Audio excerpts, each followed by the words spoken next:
Hi, my name is Rob Hindman. I'm a clinical psychologist at the Beck Institute. We're a nonprofit organization with the mission of improving lives worldwide through CBT.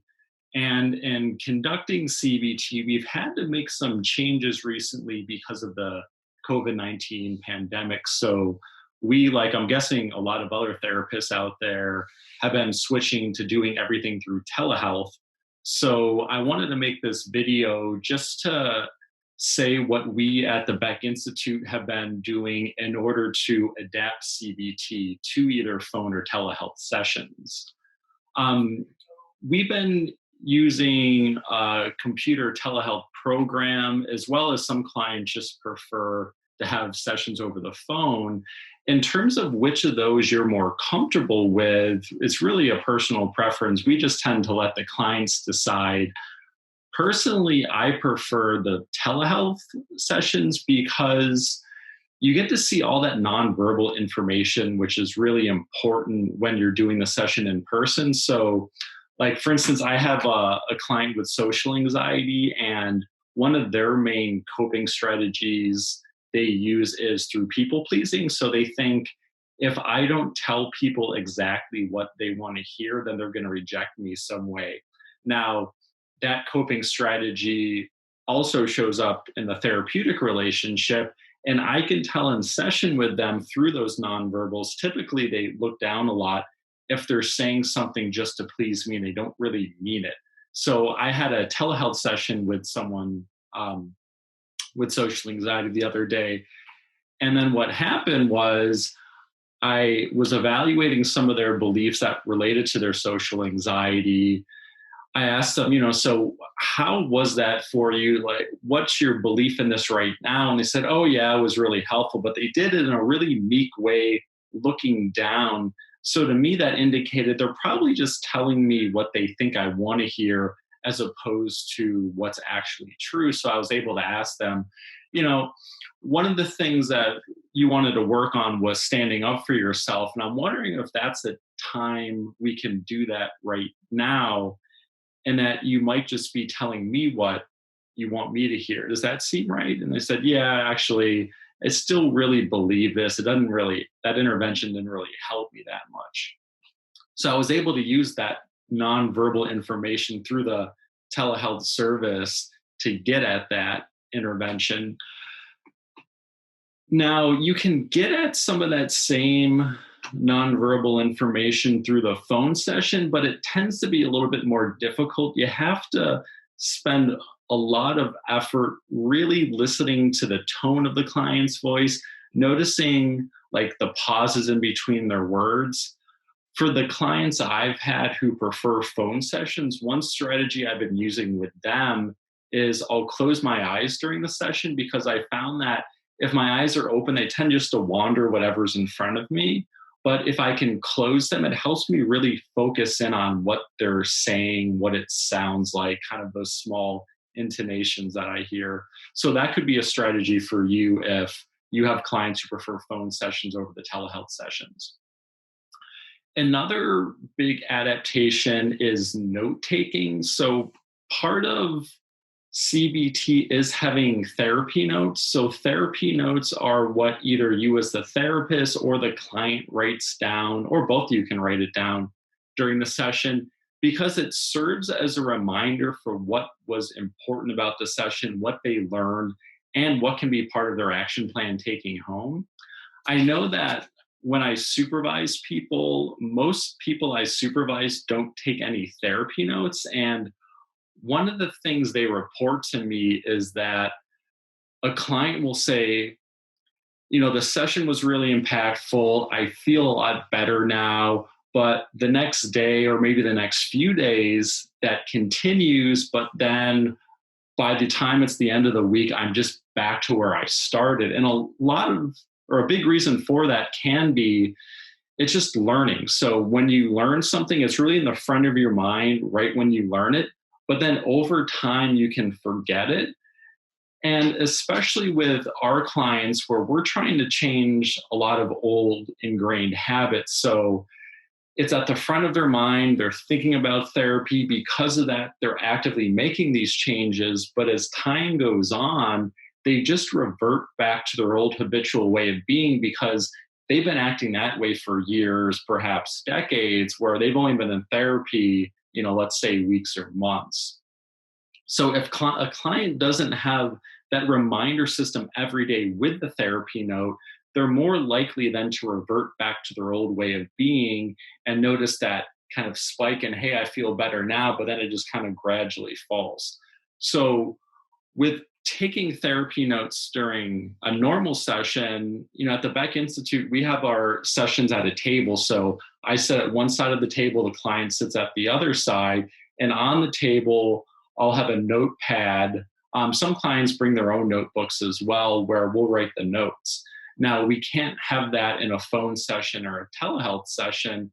So one adaptation we've made there is I'll ask the client ahead of time, do you want me to take notes or would you rather take notes? Or we can both if you want to have two sets of information. Most of my clients prefer that I take the notes because if they take notes, it can distract them a bit from the emotional experience. So with me taking notes, what I do is I have typically, if it's a telehealth session, I'll have a Word document and through a phone session too, actually, where I can write down the important things we're trying to get across. And then at the end of the session, what I can do is I can email them those notes so then they can have those to remind themselves of every day to keep that change going. With the therapy notes, that kind of leads into interventions as well, because a good amount of CBT interventions can involve some kind of writing. So let's say you're evaluating thoughts. So if you're doing a telehealth session through the platform we use, and make sure your platform's HIPAA compliant, there can be a share screen function. So I'll show you what that looks like right now. So what we'll do is we'll share the screen. And here's actually a therapy note. It's de-identified from a client of mine this week. We started off with, they wanted to go over how to follow through with these activities we've been going over that are important to them. So this is a client who, what was important to them was making music, but they had gotten a new program for making music and felt overwhelmed by it. And because of that, they were avoiding it. So we came up with a bunch of strategies to help them be more likely to follow through. So while we were going over this in session, I put this share screen function on. And then I was just typing up this information as we were going along and kind of discussing these different strategies, like setting a specific start and stop time. So we came up with what time they're going to do this, how often they're going to do this, what kind of reminder system they can use. Another strategy was reducing distractions. And this is what you can do for a lot of cognitive interventions where a client's going to give you a certain thought or belief. So you can just make a little graph or chart in your document where one side's the thought, one side's the response. So in CBT, we would call this a simple 2-column thought record. So for this client would have thoughts that we call permission-giving thoughts, or thoughts that get in the way from action or them following through. So for instance, they've had thoughts like, it's too long of a tutorial, I don't even know if I want to record a song, and I don't have the patience.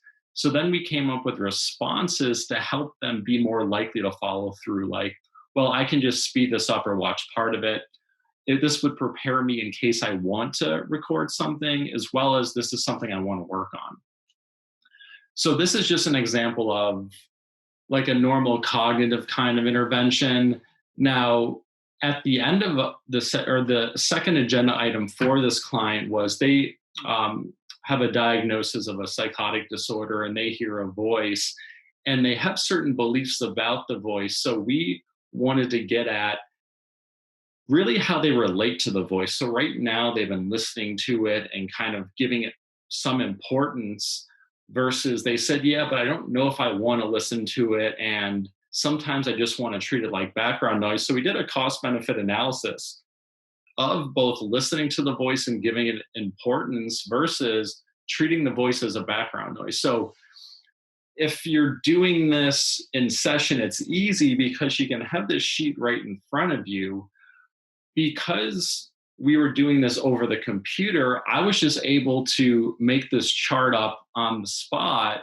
And then as the client was going through what the advantages are, I'm just typing this out in real time so that after we have all the advantages, disadvantages of both of these options, we can compare and see what side's stronger to help us determine what we want to do in relation to this voice.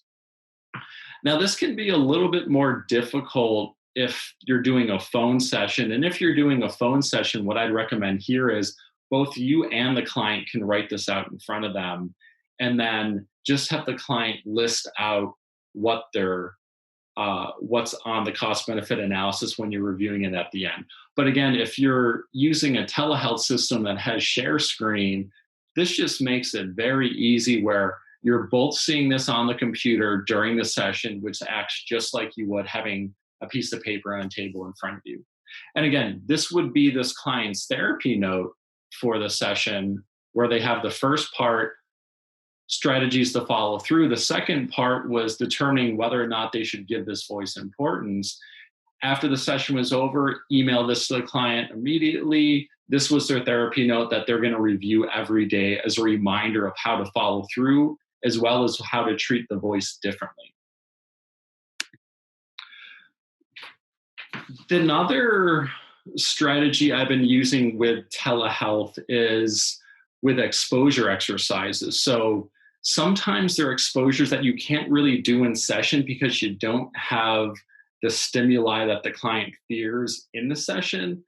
So with this, I've been able to use telehealth in these video sessions to help the client through the actual exposure. So I had an OCD client who had contamination OCD, and they didn't like being outside because of the dirt, because of the contamination and germs associated with it. They thought that they would be contaminated and then spread it to their family.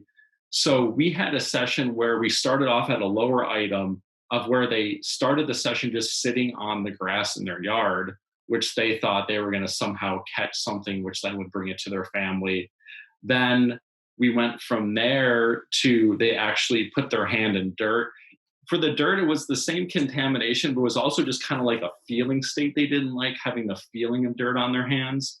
And then we moved from there to having them touch the tire of their car, which they thought, well, the car's been in a whole bunch of different areas. It could have picked up a whole number of contaminants.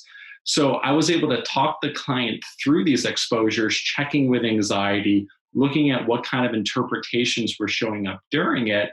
Whereas previously, if I was just doing this in session, I would have to just talk them through what they were going to do and what kind of information they were going to notice. So for me, I thought this was great in that I was able to talk them through the exposure in real time, as opposed to setting it up and then reviewing it afterwards.